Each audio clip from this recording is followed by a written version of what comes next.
Good morning and welcome to Key Corp's fourth quarter 2021 earnings conference call. As a reminder, this conference is being recorded. I would now like to turn the conference over to the Chairman and CEO, Chris Gorman. Please go ahead. Thank you for joining us for Key Corp's fourth quarter 2021 earnings conference call. Joining me on the call today are Don Kimball, our Chief Financial Officer, and Mark Midkiff, our Chief Risk Officer. On slide 2, you will find our statement on forward-looking disclosure and non-GAAP financial measures. It covers our presentation materials and comments, as well as the question and answer segment of our call. I am now moving to slide 3. This morning, we reported a strong finish to a record year. For the fourth quarter, our earnings per share were 64 cents, or $2.63 for the year. Before we discuss our quarterly results, I would like to provide some perspective on our performance for the year. Importantly, we continue to deliver on our commitments and make progress toward each of our long-term targets. I'll start with positive operating leverage. In 2021, we generated positive operating leverage for the 8th time in the past 9 years. Importantly, we expect to generate positive operating leverage again in 2022. We delivered record revenue, which was up 9% year over year, with growth in both net interest income and non-interest income. Pre-provision net revenue also achieved record levels last year, up 10% from the prior year. We raised a record level of capital for our clients this year, over $100 billion, resulting in a record level of investment banking fees. Our investment banking business has been a consistent, sustainable growth engine for Key, growing at 15% compound annual growth rate over the last decade. We expect another year of growth in 2022. Our pipelines remain strong and are higher than at this time last year. We continue to take share in our 7 industry verticals. We also have leading positions in some very targeted sub-verticals, including renewables financing and affordable housing. In order to enhance our strong competitive position, we have continued to add bankers. In 2021, we increased our population of senior bankers by 10%, and we expect further growth in 2022. We also saw strong momentum in our consumer business. We grew net new households at a record pace, and we continue to expand our existing client relationships. Our strongest growth in 2021 came from the western part of our franchise, which grew households at over 2 times the rate of the rest of our footprint. Consumer loans in our western franchise were up 17% last year. We are also seeing very strong growth with younger clients. 25% of our new households are under 30. We continue to benefit from 2 consumer growth engines, Laurel Road and Consumer Mortgage. Combined, these businesses generated a record $16 billion in originations for the year ending 12/31/21. We also continue to invest in order to support future growth. In addition to growing the number of bankers, we have continued to make meaningful investments in digital and analytics. These investments have accelerated our growth, improved our efficiency, and enhanced the client experience. In 2021, we launched our national digital affinity bank, Laurel Road for Doctors, which expanded our consumer footprint nationally for a very targeted, high-quality client segment. 75% of our new business is coming from outside of our traditional 15-state footprint. We also acquired AQN Strategies, a leading consumer-focused analytics firm. And most recently, we acquired Zup, a B2B-focused digital payments platform that provides an integrated and seamless onboarding experience. Foundational to our model is a relentless focus on maintaining our risk discipline. Credit quality remained strong throughout the year as net charge-offs as a percentage of average loans remained at historically low levels. We will continue to support our clients while maintaining our moderate risk profile, which has and will continue to position the company to perform well through all business cycles. Finally, we have maintained our strong capital position while continuing to return capital to our shareholders. In 2021, we returned 75% of our net income to shareholders in the form of dividends and share repurchases. We are committed to delivering value for all of our stakeholders. I am very proud of our accomplishments in 2021. I want to thank our teammates for their dedication and commitment to serving our clients and growing our business. I am confident in our future. We are positioned to deliver on our commitments. Now I'll turn it over to Don to provide more details on the results for the quarter and our outlook for 2022. Don? Thanks, Chris. I'm now on slide 5. For the fourth quarter, net income from continuing operations was 64 cents per common share, up 14% from last year. Our results reflect record performance from many of our businesses, as well as continued strong credit metrics. Importantly, we delivered positive operating leverage for both the fourth quarter and the full year. We also achieved record revenue for both the fourth quarter and full year. We had year-over-year growth in both net interest income and non-interest income. Our return on tangible common equity for the quarter was 18.7%. I will cover the other items on this slide later in my presentation. Turning to slide 6. Average loans for the quarter were $99.4 billion, down 2% from the year-ago period and down less than 1% from the prior quarter. The driver of the decline from both periods was a decrease in average PPP balances as we helped clients take advantage of loan forgiveness. Forgiveness this quarter was $1.5 billion. Importantly, we saw core growth in both our commercial and industrial book, as well as commercial real estate portfolios versus the prior year and prior quarter. If we adjust for the sale of the indirect auto portfolio last quarter, as well as the impact of PPP, our core loans were up approximately $4 billion on average, or 4%, and up over $4.8 billion, or 5%, on an ending basis from the prior quarter. On the consumer side, we continue to see strong momentum driven by Laurel Road and consumer mortgage. Combined, these businesses originated $4 billion of high-quality loans this quarter. Continuing on to slide 7. Average deposits totaled $151 billion for the fourth quarter of 2021, up $15 billion, or 11% compared to the year-ago period, and up $4 billion, or 3% from the prior quarter. The linked quarter and year-ago comparisons reflect growth in both commercial and consumer balances. The growth was partially offset by continued and expected decline in time deposits. The cost of interest-bearing deposits remained unchanged at 6 basis points. We continue to have a strong, stable core deposit base, with consumer deposits accounting for approximately 60% of the total deposit mix. Turning to slide 8.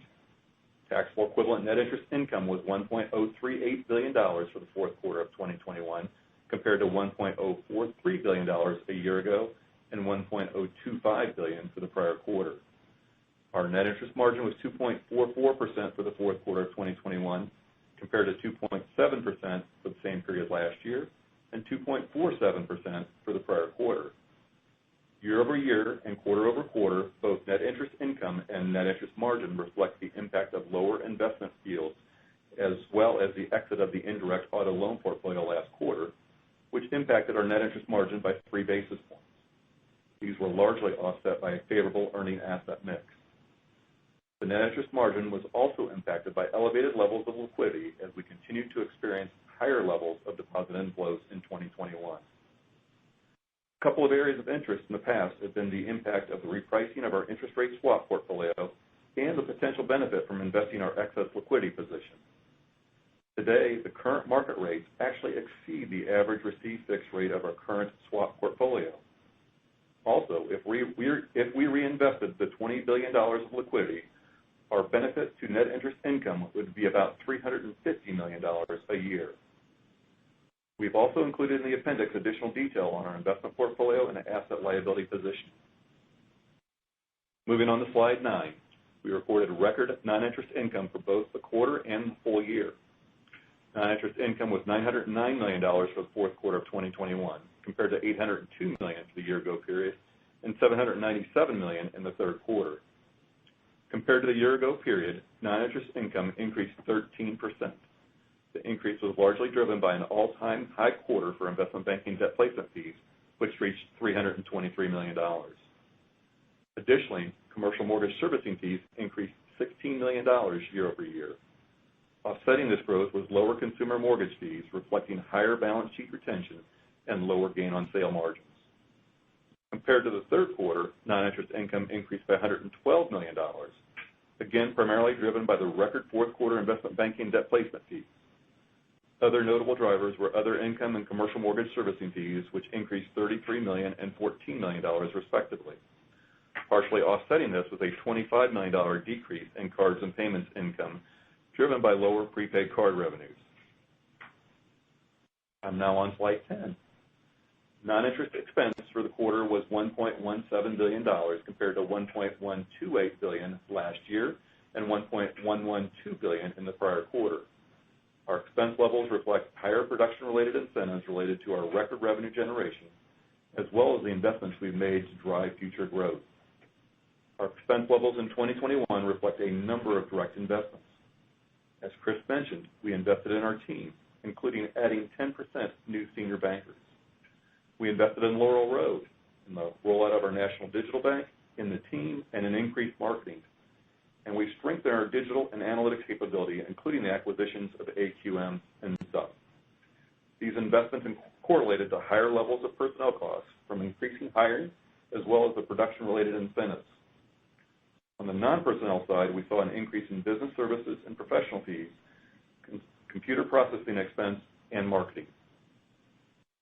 Now moving to slide 11. Overall credit quality continues to outperform expectations. For the fourth quarter, net charge-offs remained at historic lows and were $19 million, or 8 basis points of average loans. Our provision for credit losses was $4 million. This reflects our continued strong credit measures, as well as our outlook for the overall economy and loan production.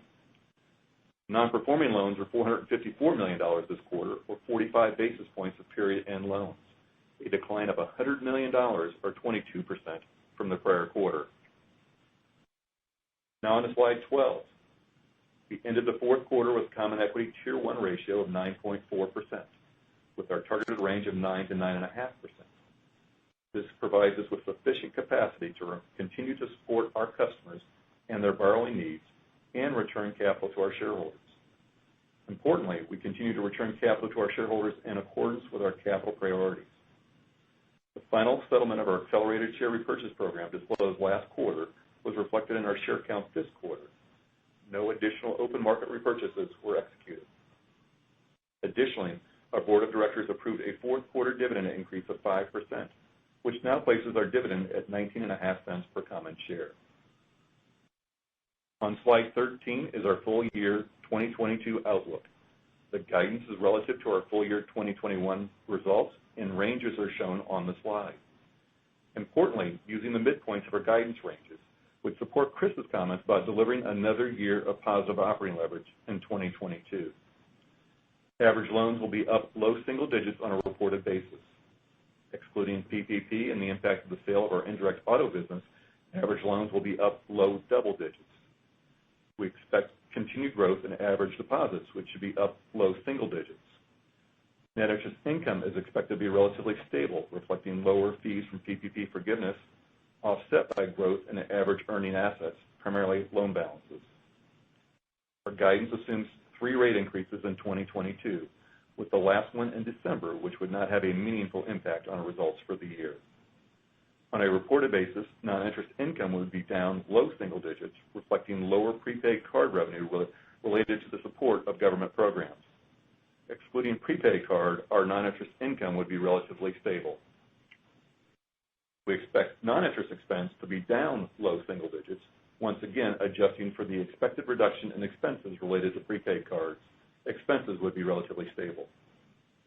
For the year, we expect net charge-offs to be in the range of 20 to 30 basis points. Given our strong credit trends, we would expect low loss rates to remain below our range early in the year and to move modestly higher later in the year. And our guidance for the GAAP tax rate is approximately 20%. Finally, shown at the bottom of the slide are our long-term targets, which remain unchanged. We expect to continue to make progress on these targets by maintaining a moderate risk profile and improving our productivity and efficiency, which will drive returns. Overall, it was a strong quarter and a good finish to the year, and we remain confident in our ability to grow and deliver on our commitments to all of our stakeholders. With that, I'll now turn the call back over to the operator for instructions of the Q&A portion of the call. Operator? Thank you. And ladies and gentlemen, if you wish to ask a question, please press 1 and then 0 on your touch-tone phone. You will hear a tone indicating that you've been placed in queue. You may remove yourself from queue by pressing the same 1-0 command. Once again, it's 1 and then 0 for any questions or comments. Our first question will come from the line of John Pancari with Evercore ISI. Your line is open. Good morning. Good morning, John. Wanted to see if you could elaborate a little bit more in terms of the main drivers of loan growth that you expect in your low single-digit average loan growth outlook for 2022. Where do you think you're going to see the biggest upside? Where do you see in some of the momentum building? And then related to that, I know the end of period balances pointed to, or came in above the average balances on the loan side. Is that a good jumping off point as we model loan growth for next year? Thanks. Sure, John. So as you look at it, in the last couple of years, we've had the benefit of a lot of strength in the consumer loan engines that we've built around both mortgage, which is up basically 7x since 2016, and of course Laurel Road, which has exceeded our expectations. As we look forward, I think you're going to see the commercial side leading the growth. And if you look back from the second quarter to the third quarter and the third quarter to the fourth quarter, we had total loan growth of 4% in each of those quarters, adjusted for both PPP and indirect auto. And where I think you're going to see the growth continue is, first of all, let's talk a little bit about just what the utilization rates are. Our historic utilization rates have been mid-30s. Right now we're at 27. Every percent that we go up is $1 billion. So that's one source of growth. We called the bottom of that at the end of the second quarter. And this quarter, for example, we're up 75 basis points. On utilization, it's my view that once people can get product, they will probably build inventory to a degree even greater than they had prior. And that's because I think people have learned a lesson on just-in-time. And also in an inflationary environment, there's just not a lot of cost to going long on inventory, so to speak. Other than that, we also have, in our targeted scale approach, we have some areas that really generate outsized loan growth. And you think about our focus on healthcare, there's certainly a lot of consolidation going on there, our focus on technology. And then we have a couple real drivers that I mentioned in my remarks. One is renewable energy, which obviously there's a tremendous amount of capital flowing into. And the other is this notion of affordable housing, which is really a real unmet need in our country. So if you think about our backlogs and you think about our current trajectory, I think our guidance is pretty logical. Yeah, Chris, the only two things I would add to that really are again, we're seeing a lot of benefit from adding senior bankers. We talked about adding 10% senior bankers this year, and they're helping to drive that commercial growth for us going forward. And so continue to be excited about the benefit from that. And then if you look at the period end balances, the only thing that I would caution there is that it still includes about $1.6 billion worth of PPP balances. We saw $1.5 billion of forgiveness this past quarter, and so that will become a smaller and smaller part of the overall pie. But still excited and optimistic about the growth going forward. Okay, great. Thanks for that. And then separately, a common question that we get for you guys, just given how solid your capital markets and IB business has been, is the question around the potential abatement or, if there is a cliff coming in that revenue. So can you just give us a little bit of color on how you're thinking about capital markets revenues as you look at 2022? I know you indicated in your prepared remarks that you expect another solid year, but just if you can give us a little bit more in terms of how we should think about the run rate. Thanks. Sure. So this is a business that for the last decade, we've had a compound annual growth rate of 15%. And so it's a business that has a good track record of growing. I think it's important to note that in this line, our investment banking line, we don't have any trading revenues. So some of the extreme volatility that one might expect to see from trading, one, we don't have it as part of our business. We trade just to provide liquidity for our customers. But certainly within our investment banking line, we don't have any of those revenues. The other thing that gives me comfort are obviously our backlogs. Our backlogs are stronger today than they were a year ago. We have more bankers on the street, as Don just mentioned, out talking to more customers. In addition to that, we've made other investments. We've bought boutiques that we've successfully integrated. We also have hired groups of bankers that are on the platform. I've said for a long time that I thought that it was a platform that was under-leveraged. The other thing that gives us a lot of opportunity to do business is when you're a middle market bank, obviously the number of targets as you kind of go down the pyramid expand geometrically. And so there's really a lot of potential customers out there for us to be calling on. And the customers that we do have, because we've picked areas, like I just mentioned, whether it's renewables or affordable housing, there's a lot of repeat issuers as a normal part of their business. So we have a lot of repeat business. Oh, okay, thank you. Any way to help us think about how we should think about the level of growth in that line? I know you mentioned you expect growth this year, but any way to help us think about the magnitude? No, I think what we're really focused on is making sure we continue to maintain growth in that business in spite of coming off of a year where we grew it by 49%. Got it. Okay, thanks, Chris. Thank you. Our next question comes from the line of Scott Siefers with Piper Sandler, and your line is open. Morning, guys. Thanks for taking the question. Hey, Scott. Hey, Don, was just hoping you can maybe sort of unpack the expense guidance a little. I guess personally I would have thought maybe a little more pressure on the cost side in 2022 than what you're guiding to, particularly in light of the expectation for such ongoing strength in the investment banking line. So maybe just sort of the puts and takes that you see and sort of how you're keeping a lid on overall costs. I'd be happy to. That as we mentioned a little bit on the comments, that we do expect expenses and also fee income to come down from the expected decline in the prepaid card activity. We did see a nice reduction in that in the fourth quarter, and the year-over-year change from that activity should be about $90 million for both fee income and expenses coming down. In addition to that, we have a similar issue going on with our operating lease area that we're going to reclassify certain leases into capital leases from operating leases. And so you're going to see a smaller than that, but a reclassification out of fee income and expenses, and so it will have a reduction of both of those.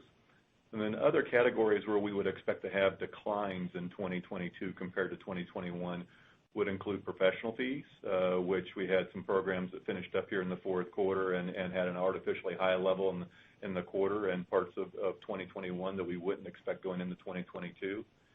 And then incentives, that many of our incentives are based on how our performance is compared to our plan, and we clearly exceeded our plan levels in 2021, and so we would expect incentives to be down year over year compared to what we had in 2021. Now, hopefully we'll have performance that exceeds expectations again next year, or this year I should say, and drive that back, but we'll see some outside performance and revenues there as well. And the last piece I'd like to highlight there as far as expenses is that both in the third and fourth quarter, we made additional $15 million contributions to our charitable foundation as a result of some additional fee income that was realized, and so we should see a little lower other expense coming through there. Now, you mentioned investments, that we will see salaries go up year over year, and part of that's just the expectation that merit increases will be higher. That historically, we would see merit increases in the 2% range, and because of the market pressures and others, we will probably see 3 to 4% merit increases. And on top of that, continuing to invest in our senior bankers, and we grew those at 10% this year. Our expectations will have another nice year of growth again in 2022. And the last piece of growth and expenses will be computer processing. That we did see that one line item increase year over year and linked quarter, and we would expect to see that continue to go up a little bit overall. And so if you mesh all that together and swirl it around a little bit is how you get to our guidance of being kind of down low single digits. And so I know it's a little messy, but hopefully that helps provide a little bit more color there. Yeah, it does. That's perfect, and I appreciate the thoughts. Thank you. Next, we will go to the line of Gerard Cassidy with RBC, and your line is open. Good morning, Chris. Good morning, Don. Good morning, Gerard. Chris, can you share with us on the investment banking area? I think you guys talked about retaining about 18% of the loans that you put out for these clients. Can you give us some color on what types of loans are they? Leveraged transactions, or are they those low-income housing mortgages that you referenced? Can you give us some color about that part of the investment banking business?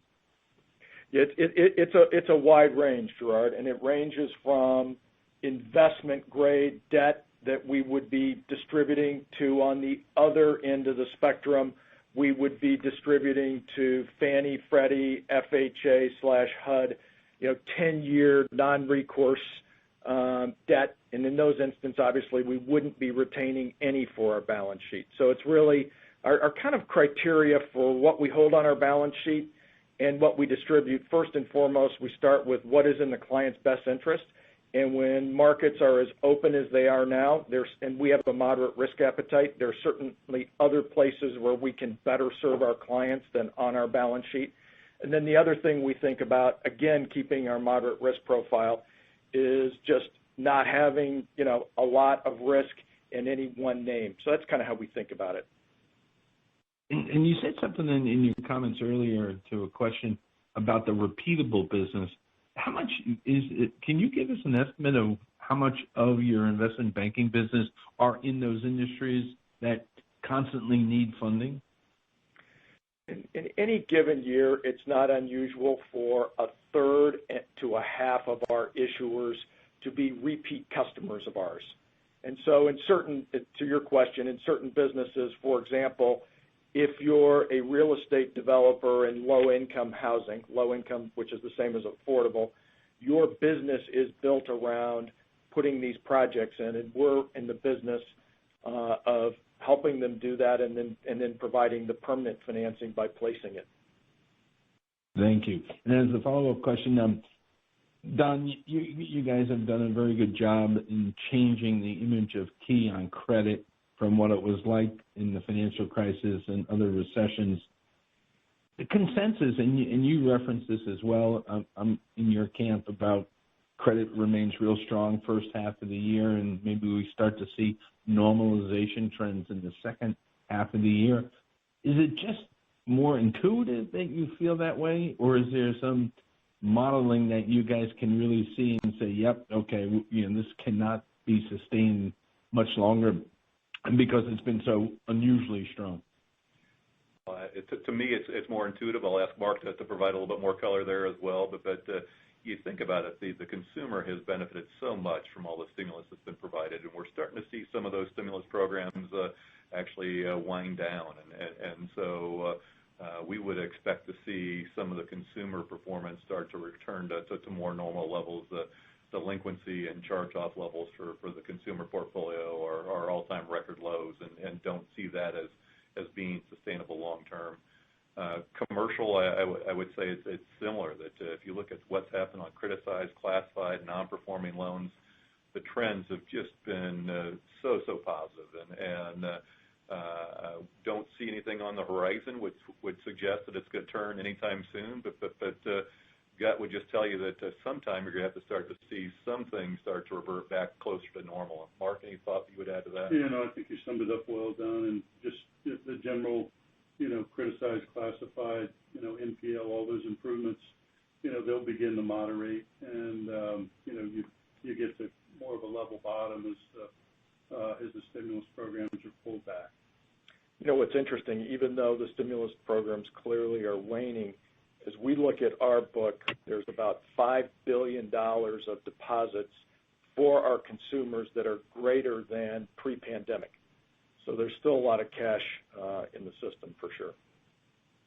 Got it. Thank you, gentlemen. Thanks, Gerard. Thank you.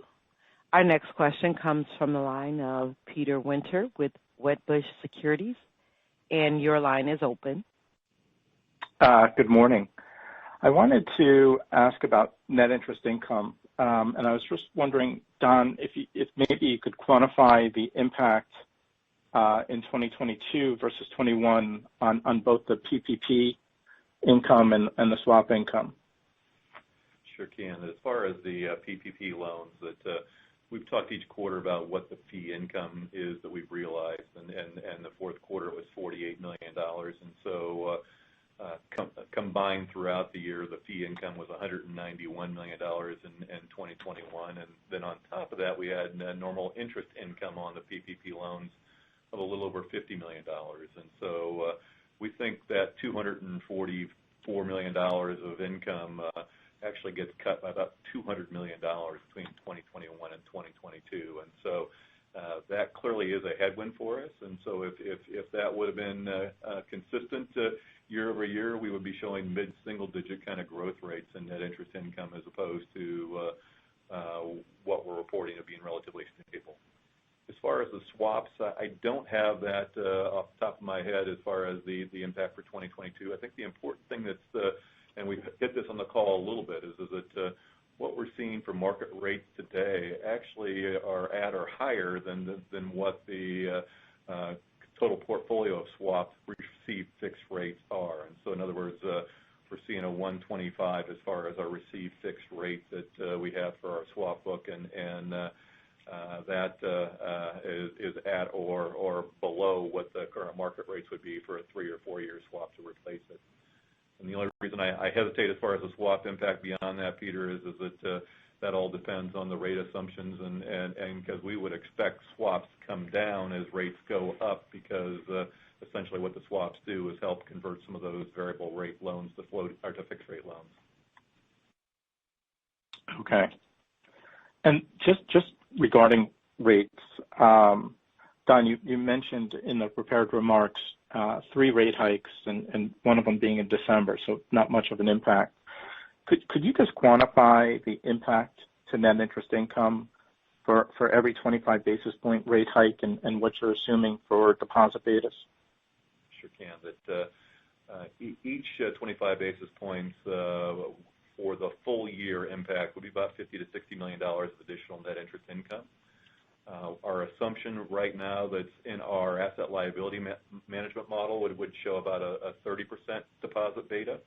We're assuming a much lower deposit beta on the first couple of rate moves in our outlook, and some of our commercial deposits are tied to the changes in LIBOR, now SOFR, and others on the consumer side are more administered rates, so we'll have a little bit of flexibility there as far as how quickly those rates move up. But we would expect to show a lower beta in the first couple of moves, and then move to 30% beta over time. Great. Thanks, Don. Appreciate it. Thank you. Our next question comes from the line of Erika Najarian with UBS, and your line is open.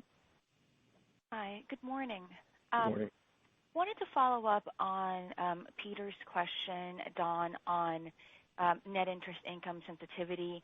So I just wanted to clarify that $50 to $60 million for each 25 basis points does include a 30% beta, and therefore what you're telling us is in reality, there's going to be the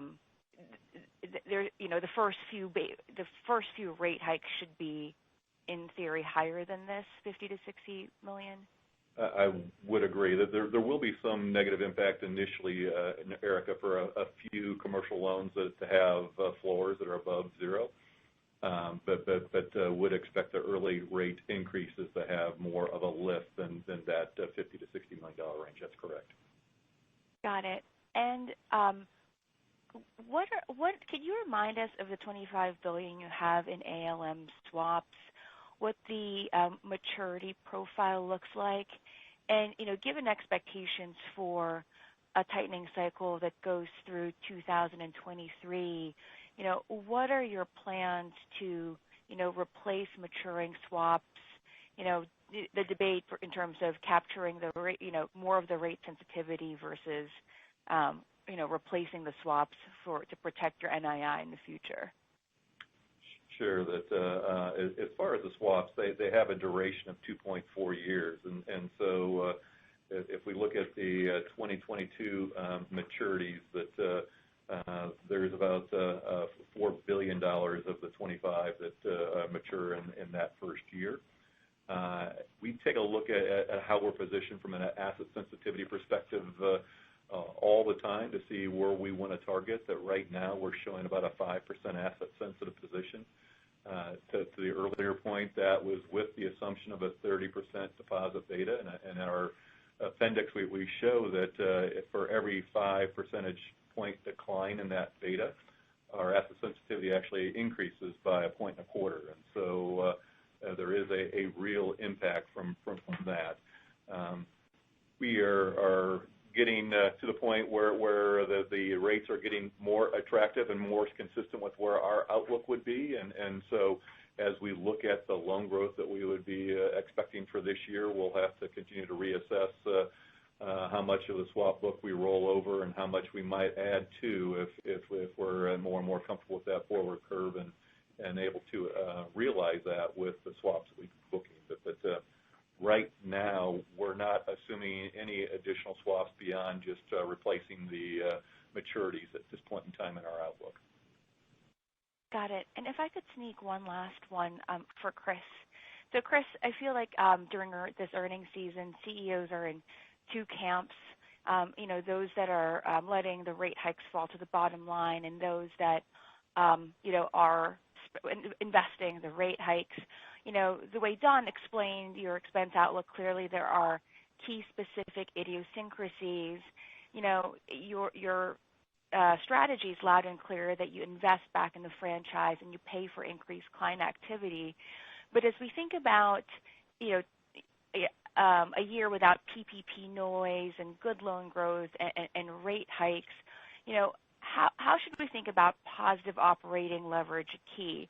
In other words, are you going to allow more of those rate hikes to drop to the bottom line, and therefore positive operating leverage actually widens as we get further into the rate cycle? Or do you feel like you can keep positive operating leverage stable and, take that opportunity to invest? It's really the latter, Erica. We said today that we will generate positive operating leverage in 2022, but that assumes that we are out there and we're investing in our existing people. We're out successfully hiring people. As you know, we've made a lot of niche acquisitions. We continue to see a lot of flow there. So it's really, we will achieve positive operating leverage, but we will clearly invest in our team. We think we have a unique platform. We think it's under-leveraged, and we'll continue to invest in it. Just to re-emphasize that point that Chris made, that think about the headwinds we have in 2022 for the PPP program of $200 million, and our PPNR numbers there are at $2.8 billion. That's a meaningful increase to our adjusted or core PPNR without that impact of the PPP forgiveness. And so we would have had an extremely strong positive operating leverage in 2022, and I think we're continuing to invest for growth and would expect that to continue to have a nice trajectory in the 2023 and beyond. Thank you. Thank you.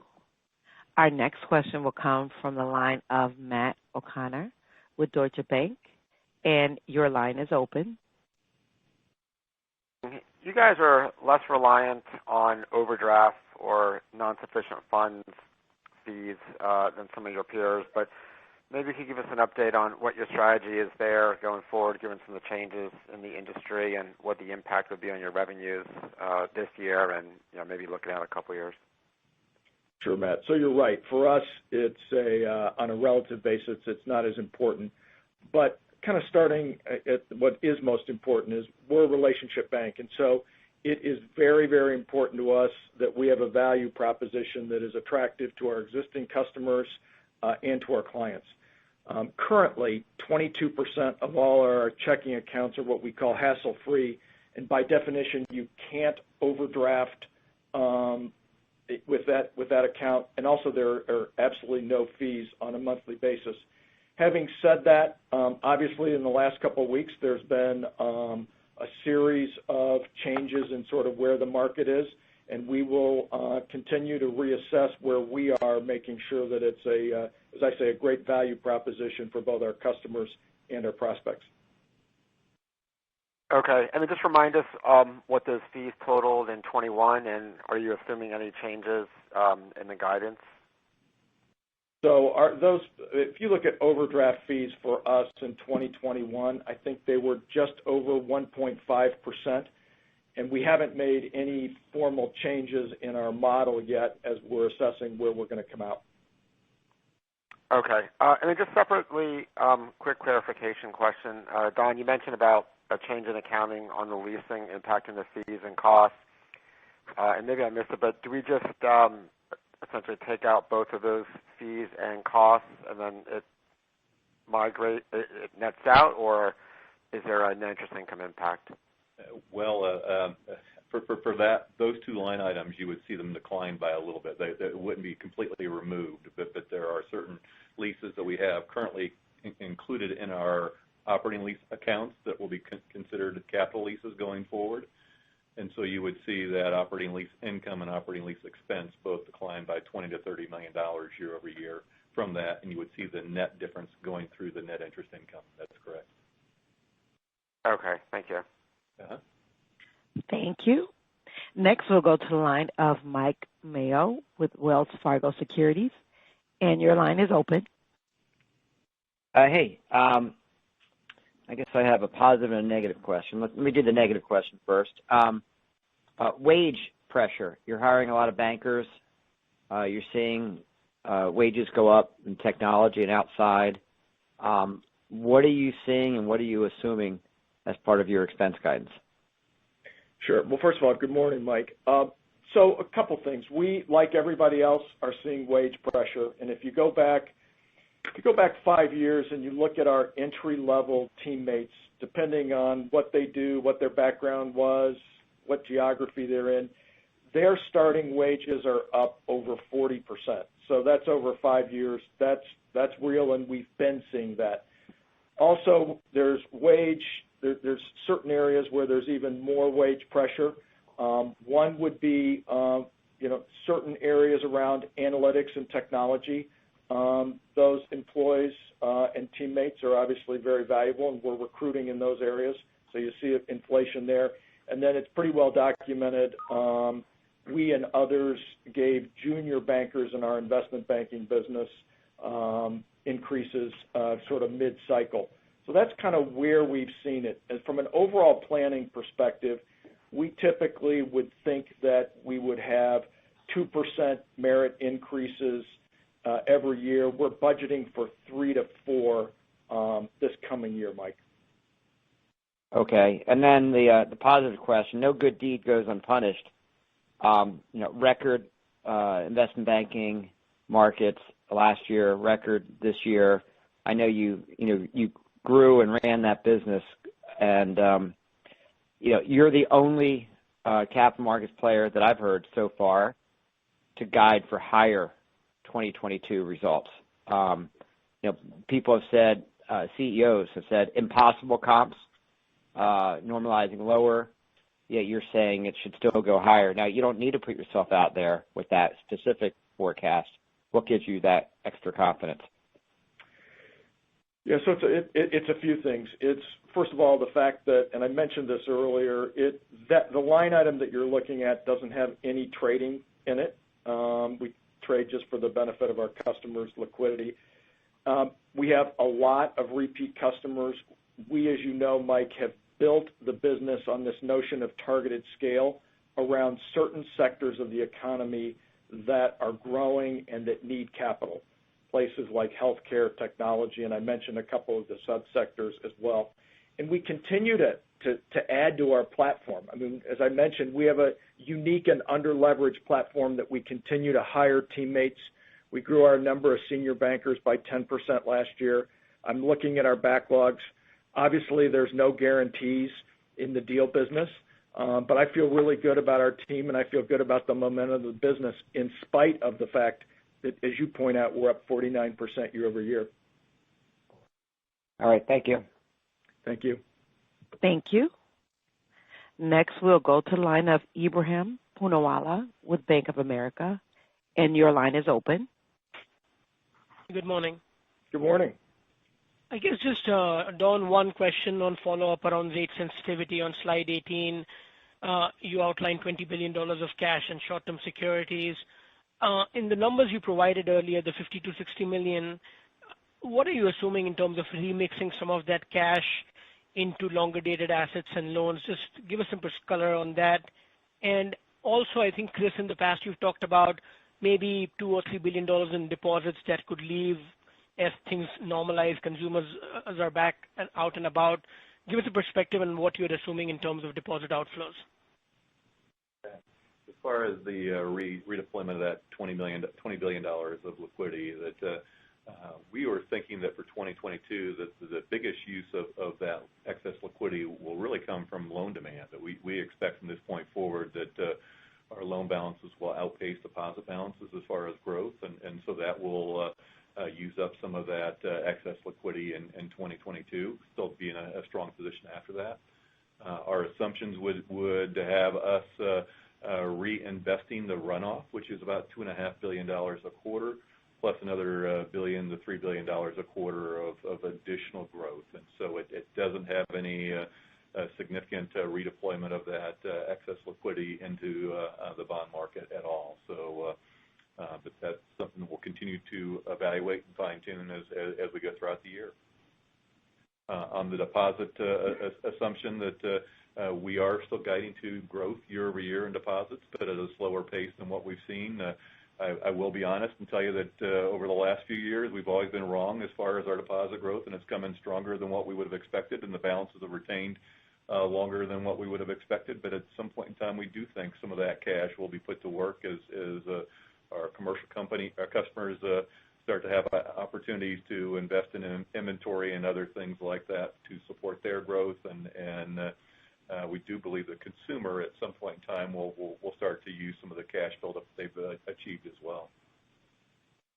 That's helpful. And I guess just a separate question on loan growth. You talked about some of the C&I utilization rates informing your guidance.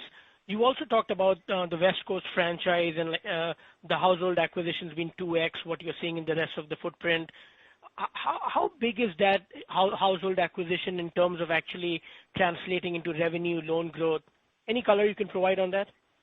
Sure. Well, the one data point that I mentioned was in the West, we grew our loans on the consumer side by 17% in 2021. And a lot of that, this goes back to targeted scale, a lot of that growth was frankly around mortgages for doctors and dentists. Got it. And is that where we should see growth is tied to consumer within that medical sort of vertical going forward? That's one of the areas, but I just think the demographics is the point I was making on the West is just the demographics are much stronger than other parts of our franchise, and it's really important for us. We're focused on growing in the West, growing in growth markets, and so the opportunity there is about 2x, and in terms of households, we grew households 2x in 2021 in the West. All right. And just one, if I could sneak in, how many more of like ZUP, AQN kind of opportunities are out there, and are there any particular areas where you're really focused on when it comes to these acquisitions? So there are a lot of opportunities because we've been involved in the fintech space as an investor, as a partner for well over a decade. We're pretty tied into the ecosystem. It's not unusual for us to see 10 or 15 deals a month. So there are a lot of opportunities. Our first screen is always, how does this help us distinguish ourselves with our customers? And a lot of fintechs are very good at taking out one particular pain point for a certain client set. And so that's kind of how we look at it. So I think there'll be a lot of opportunities. The interesting thing for us is Zup is one of the first fintechs that we've acquired that's exclusively focused on our commercial franchise. In the past, we've really made investments on the consumer side. So I think going forward, not at the expense of the consumer side, but you'll see us continue to invest on the commercial side. That's helpful. Thank you. Thank you. Thank you. Our next question comes from the line of Terry McEvoy with Stephens, and your line is open. Hi, good morning. Morning, Terry. Okay. Maybe, Don, just a question for you. I was wondering if you could maybe help us think about the first quarter expenses based on some of the comments earlier on this call in the fourth quarter and maybe some of the step up or seasonality that you typically can see. Sure. That we would expect to see some normal seasonality there. The first quarter tends to be kind of a low spot on revenues for many of the areas, but the day count is fewer, and so that drives a lot of the revenue components. Capital markets related revenues tend to be lower in the first quarter as well, and so with that, you would expect to see incentives coming down nicely compared to the fourth quarter as well, because we have a high correlation for the incentive calculations to total revenues. Some of the other expense categories, we would expect to see some declines in some of the areas that I'd mentioned before, including professional fees. The op lease expense will start to phase in, and some of the other expense categories should also show some declines there because of the non-recurring type of items that hit us in the fourth quarter also. Thank you. And then as a follow-up, is $4 billion a good quarterly run rate for 2022 as I think about consumer loan originations, and can Laurel Road continue to grow if the consumer mortgage channel comes down a bit? So there's a couple things going on there. As you think about our consumer business, let's start with Laurel Road. They had obviously about $2 billion of originations in spite of what was a federal student loan payment holiday all year. So I think actually there's a little pent-up demand there. As you think about our mortgage business, that will come down in terms of volume. We had originations of $14 billion this year. We're about half purchase, half refi. We will exceed the MBA numbers and take share in both of those, but I would expect purchase to continue to rise, and obviously, based on our forecast for interest rates, we would expect refi to drop off rather significantly. Great. Thank you both. Thank you. Thank you. Our next question comes from the line of Ken Usdin with Jefferies, and your line is open.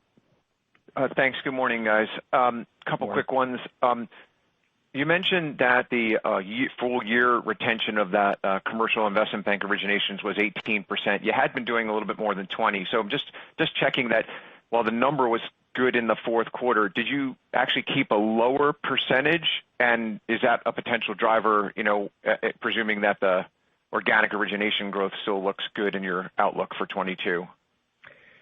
It's a good question. It really goes back to what's in the client's best interest. And there'll be some times where a financing we won't hold any of it. Sometimes we'll hold a piece of it. So any fluctuation you'll see there is really just a function of us taking our clients to the market that we think suits them best. Okay, so that can move. Okay. Don, can you talk a little bit about what you're buying securities at today versus what's still running off and how that front book, back book looks going forward?